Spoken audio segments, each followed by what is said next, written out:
இன்னைக்கு 10th எக்கனாமிக்ஸில் 4th lesson அரசாங்கமும் வணிக வரிகளும் அதில் இருக்க முக்கியமான சில பாக்ஸ் கண்டென்ட்ஸ் பார்க்கலாம். ஃபர்ஸ்ட் ஒன் வந்து இந்தியாவில் ஃபஸ்ட்டு எப்போ வரியை அறிமுகப்படுத்துகிறாங்க அப்படின்னா 1860. யார் அறிமுகப்படுத்துகிறா? Sir James Wilson. எதனால் அறிமுகப்படுத்தியிருக்காங்கன்னா 1857ஆம் ஆண்டு நடந்த பெரும் கழகத்தில் ஏற்பட்ட இழப்புகளை ஈடு செய்வதற்காக 1860 முதலாக வரி விதிக்கப்பட்டது இந்தியாவில். ரெண்டாவது வந்து பார்த்தீங்கன்னா ஜிஎஸ்டியை எப்போ பாராளுமன்றத்தில் நிறைவேற்றுறாங்க அப்படின்னா மார்ச் 29, 2017.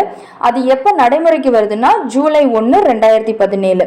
அதனோட டைப்ஸ் பார்த்தோன்னா மாநிலங்களுக்குள்ள எஸ்ஜிஎஸ்டி, சென்ட்ரலில் சிஜிஎஸ்டி, மாநிலங்களுக்கு இடையில ஐஜிஎஸ்டி. Percentage 5%, 12%, 18% and 28%.